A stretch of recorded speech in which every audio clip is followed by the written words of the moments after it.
funcionários do administrativo. Então, essa exigência de que seria condômino obrigatoriamente a presidir o ato, ela não consta em nenhuma das cláusulas da Convenção Condominial e ela também não consta no Código Civil. Então, Excelência, nós entendemos que não há nulidade no ato pela ausência de presidência, de não condômino.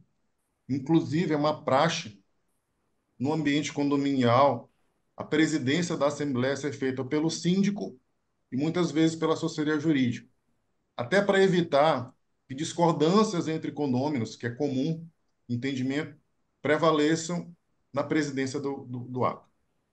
Pois bem, em relação à exigência de quórum qualificado, insta a salientar, excelências, que o que foi decidido pelos condôminos, por ampla maioria nessa Assembleia, não foi a realização de uma obra, nem tampouco uma obra em acréscimo às originais. Decidiu-se a mera instalação de hidrômetros, aparelhos medidores de consumo, para que diminuísse o consumo de água do condomínio, para que se fosse aplicada uma equidade, uma justeza de cada morador pagar exatamente pelo seu consumo de água, como já é feito com a energia elétrica, e para que diminuísse o custeio da taxa condominial, evitando inclusive vazamentos e até por uma questão ambiental. Então, não se trata do quórum de 2/3 previsto no 1341 do Código Civil, que exigiria 2/3 da maioria completa dos condôminos, algo praticamente impossível de ser alcançado, se fosse uma obra em acréscimo à obra original. Darei exemplos aqui rapidamente de obras em acréscimos às originais. O aumento da cobertura de garagens, a instalação de outro piso, a duplicação de uma portaria, são obras que não constam originalmente, ao contrário do que foi aprovado. O que foi aprovado, na verdade, foi uma benfeitoria necessária para o condomínio. Necessária para quê, excelência? Para evitar vazamentos e diminuir o consumo de água altíssimo daquele condomínio, que impacta diretamente na cota condominial de todos os condôminos, inclusive da parte apelada. Ainda que se queira entender que não se trata de uma obra, entre parênteses, necessária, poderia perfeitamente ser abarcado pelo conceito de obra útil, para facilitar o uso da coisa, que também não exige pelo Código Civil o quórum de 2/3, altíssimo, como entende a parte apelada, mas o quórum de maioria, mas apenas o quórum de maioria. Outro assunto que foi decidido, Excelência, na Assembleia foi simplesmente a troca da empresa de jardinagem, algo que até o síndico poderia fazer de forma administrativa, mas por transparência levou para a Assembleia e foi aprovado. Quem melhor do que os condôminos numa Assembleia para entender se os jardins estão sendo bem cuidados ou não? Então, decidiu-se para a troca da empresa de jardinagem e também pela reforma da churrasqueira, cujo telhado se encontrava sem manutenção desde a instalação do condomínio lá em 2015 e prejudica o uso pelos moradores. Uma outra obra é medida de conservação da coisa, que é até um dever do síndico legal evitar o perecimento das estruturas condominiais. Então, Excelência, já nos encaminhamos para a conclusão, data venha, o condomínio, ora apelante, pugna para que a sentença seja reformada, pois que as consequências malsinadas da manutenção da decisão serão permanente consumo absurdo de água que impacta o condomínio atualmente, pois não se sabe quanto cada condomínio consome, há vazamentos que não são identificados, porque simplesmente o custeio da água é coletivo. Isto a salientar, eu só venho para recordar, que a instalação dos hidrômetros no condomínio, eles já são, inclusive, uma exigência de lei. Eles são uma exigência prevista na legislação federal para novas edificações. As construtoras, quando entregam condomínios novos, a partir do ano de 2018, salvo engano, elas necessitam entregar o condomínio já com os hidrômetros individuais, por uma questão de consumo de água, que é uma questão até social e ambiental. Então, peço venha para ler o artigo 1º da Lei Federal 13.312/2016. Essa lei torna obrigatória a medição individualizada do consumo hídrico nas novas edificações condominiais. Artigo 29. As novas edificações condominiais adotarão padrões de sustentabilidade ambiental que incluam, entre outros procedimentos, a medição individualizada do consumo hídrico por unidade imobiliária. Então, perceba-se que é até uma adequação da edificação à legislação hídrica e ambiental atual, legislação federal. Nenhum condomínio entregue em São Luís do Maranhão atualmente, ou no relação individualizada de água. Excelências, eu agradeço o tempo, agradeço a paciência de Vossas Excelências. Aí me encaminho para o final, tá? Reitero o pedido de reforma da sentença, e dou bom dia a todos.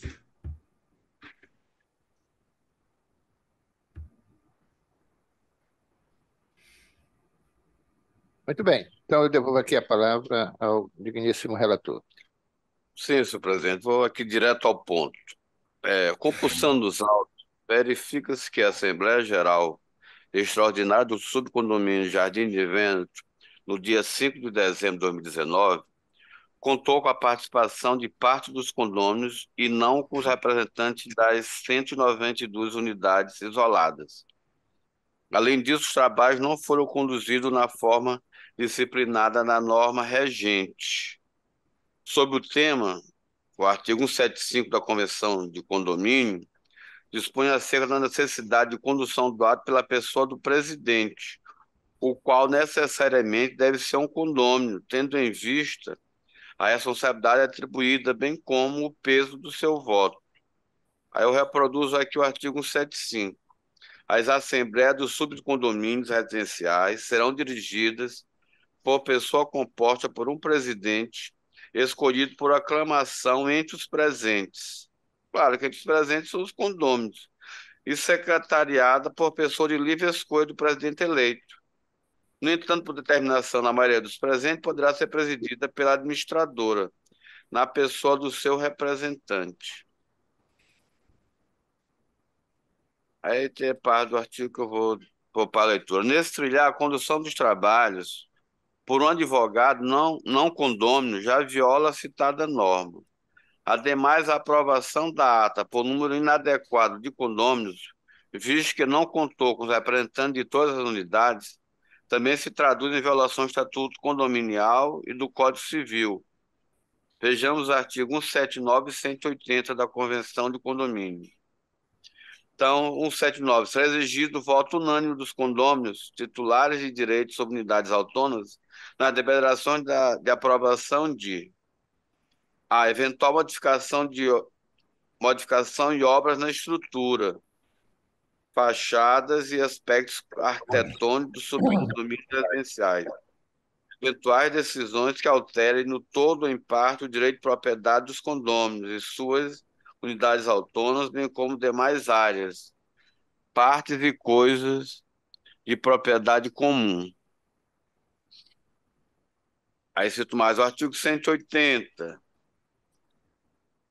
A letra B. Será exigido o voto mínimo que represente a maioria de 2/3 dos condôminos titulares de direito sobre unidades autônomas na liberação e aprovação de letra B. Realização de obras voluptuárias. Artigo 1341 do Código Civil. Letra C. Realização de obras em partes comuns, em acréscimo às existentes, a fim de lhes facilitar ou aumentar a utilização, desde que não prejudique a utilização das partes comuns ou das unidades autônomas, ressalvado o exposto nos parágrafos, etc. Então, nessa mesma linha, colacionam-se os artigos 1341 e 1342 do Código Civil, que versam sobre o quórum necessário para aprovação de obra no condomínio. E por essas razões, senhor presidente, eu estou concluindo o acerto da sentença, visto que as nulidades apontadas restaram evidentes. Assim, por todo disposto, nego provimento ao recurso, mantendo a sentença. Bem, a senhora Eu voto. entendeu bem, doutora Alice. A senhora está acompanhando? Eu também estou acompanhando. Então, por votação unânime, foi negado o provimento ao recurso nos termos do voto do digníssimo relator. Doutor, muito obrigado, doutor Zé Luiz. Bom dia, eu que agradeço, Excelência. Bom dia, bom trabalho a todos. Bom dia, doutor Luiz Ramos. Tudo bem. O próximo processo de pedido de preferência com sustentação é o quarto da pauta, desembargador Zé Jorge. É apelação de número 1299-03-2017. Aqui o apelante é José Ribamar Carvalho. O advogado que está escrito é o doutor Carlos Bronson, da parte apelante. E o apelado é o Banco Setelem, S.A. Desembargador José Jorge é o relator e o parecer é pelo provimento. Só o apelante é essa? Ah. Só o apelante. Presidente, aqui eu acho que também nós vamos poupar a leitura. Inclusive, eu quero que Vossa Excelência anuncie também o segundo. Segundo processo eu vou da julgar pauta, em bloco. que será julgado em bloco junto com o quarto, é a apelação de número 0800-110-17-2022. O apelante, neste caso, é Constantino Moraes de Andrade, e o apelado é o Banco C6, Banco Fixa, S.A. O parecer é pelo conhecimento apenas, sem interesse quanto ao mérito neste caso. Mas eu quero dizer que está na tribuna o advogado do Banco Setelem, que é o doutor... Não, é da parte apelante, é da própria José Ribamar Carvalho, que é o doutor Carlos Bronson. Você queira se identificar? Não, Excelência. Walter e Carlos. Excelência. Bom dia, Excelência. Meu nome é Walter Castro Silva Filho, OAB 5396. Eu sou Walter, advogado do apelante, José Ribamar Carvalho. Pois não. Desembargador Zé Jorge, que é o relator. Suas ordens, Excelência, para determinação dos senhores. perfeitamente. Se Vossa Excelência achar conveniente depois fazer alguma intervenção, mas eu estou dizendo aqui no meu voto, senhor presidente, eu vou fazer o da emenda, é aqueles empréstimos consignados, aposentado do INSS, fraude, assinatura impugnada, necessidade de prova para atestar a legitimidade da assinatura, perícia grafotécnica pleiteada e não realizada. E conforme o nosso IRDR 53983, 2016, esse ônus é do banco. Sim. E a nossa tese foi confirmada pelo STJ. Então, de modo que eu estou aqui seguindo os parâmetros do IRDR confirmado pelo STJ. Para anular. E eu estou anulando exatamente para que seja feita a perícia grafotécnica. Em ambos os processos. Em ambos. Senhor presidente, eu queria só pedir a palavra a Vossa Excelência para também o mesmo entendimento do processo de número 4, que entendeu pela anulação da sentença para que seja realizada a perícia, também eu transfiro para o processo número 2. Eu tenho inúmeros casos, como já frisou o eminente desembargador relator, a dúvida da parte com relação à assinatura. Então, a necessidade de que se faça realmente uma perícia técnica para essa comprovação. E eu estou aqui com essa manifestação, tanto do número 2 quanto do número 4, senhor presidente. Tá certo? Só para fazer retificação aí, do número 2. Em ambos, de acordo com o parecer. Pelo conhecimento e provimento. Muito bem. A doutora Alice está de acordo. De acordo. Eu também estou. Então, ambos os processos foram anulados nos termos do voto do desembargador relator. Excelência, muito obrigado. Obrigado. Bom dia para os senhores, bom trabalho, saúde e sucesso. Já tem o pedido de preferência, que é o 7º da pauta, apelação civil número 0704-69-2015. O apelante é Elzinete Pereira Santos e a parte apelada é Gelta Veículos e Máquinas Limitada. Está inscrito para manifestação e sustentação o doutor Ézio José Amaral, pela parte apelada. E o parecer é pelo desprovimento desse recurso de Elisete. O desembargador Zé Jorge está com a palavra como relator. Está inscrito o doutor Ézio, que é parte apelada. Está vendo, doutor? Apelada, né? Gel. Senhor presidente, eu vou fazer um rápido relatório aqui. Trata-se de apelação civil interposta por Elzinete Pereira Santos,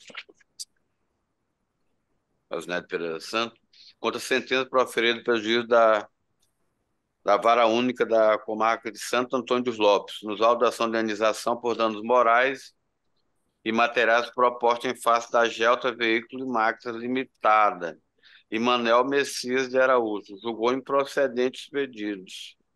Inconformada, a apelante requer em síntese provimento do recurso, nos exatos termos da inicial, para condenar os recorridos a restituir o valor pago pela recorrente, no importe dos R$ 1.858, bem como a condenação daqueles ao pagamento de indenização a título de danos morais. Contra as razões apresentadas pela Gelta Veículos e a Procuradoria pelo conhecimento e desprovimento do recurso. Vai falar o advogado da Gelta, né? Isso, né? Está inscrito. O presidente, aqui eu vou adiantar um pouco o voto, porque eu acho que, de alguma forma, satisfaz a Gelta. Certo? Então, o advogado vai aguardar eu fazer a leitura aqui do voto, da ementa.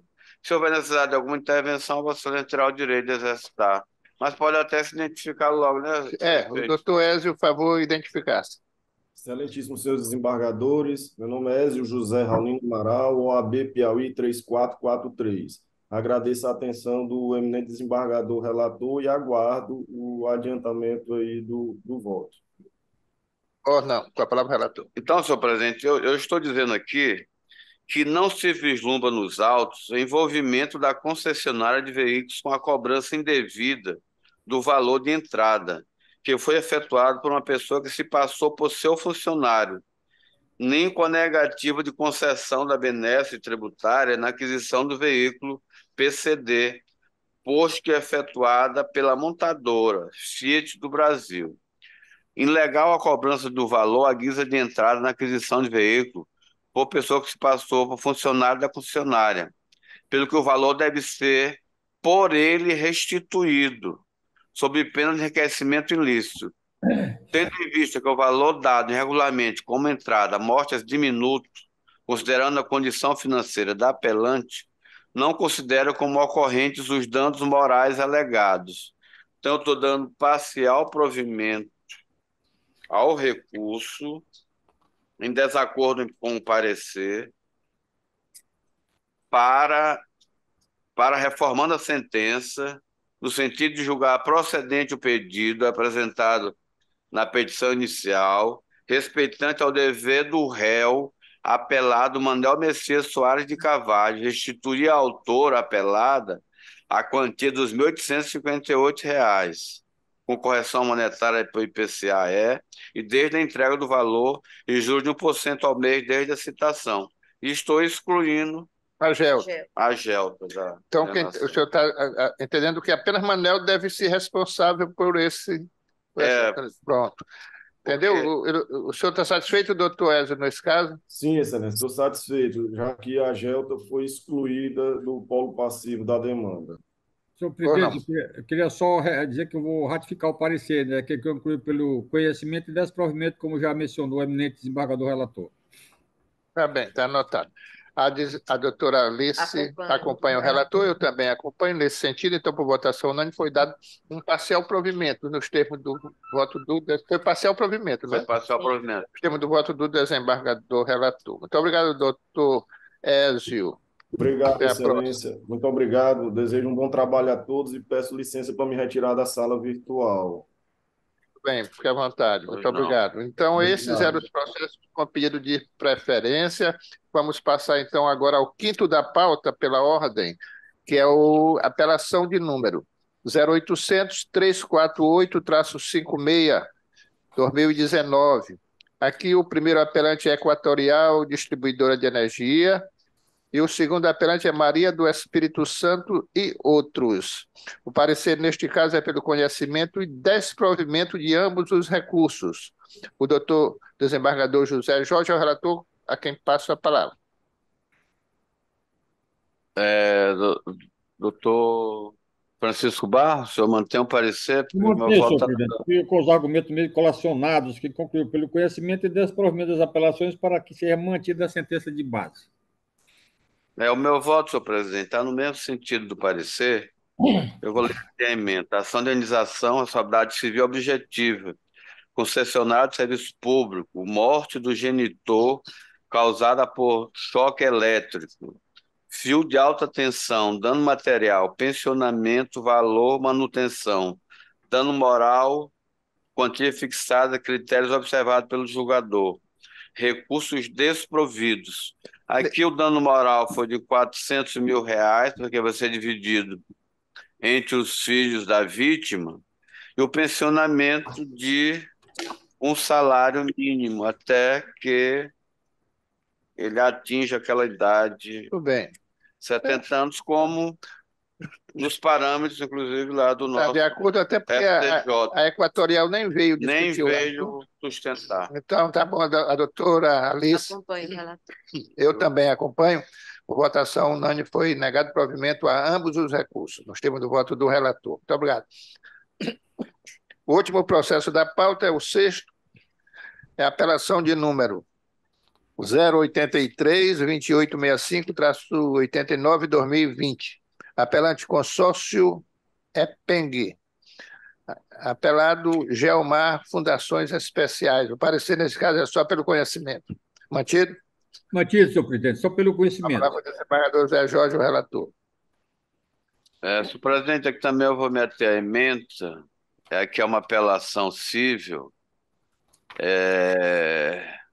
proposta aceita, contrato formalizado, fabricação e disponibilização de equipamento, custo constante no contrato, pagamento não operado, rescisão por culpa do tomador do serviço, sentença impondo o pagamento dos danos materiais constante na planilha de custos, apelo parcialmente provido para determinar em liquidação de sentença a apuração do custo, senhor presidente. Aqui a minha divergência com o juiz de base é só nesse sentido, que ele fixou o valor a ser indenizado, eu estou dizendo que tem que ser por liquidação de sentença.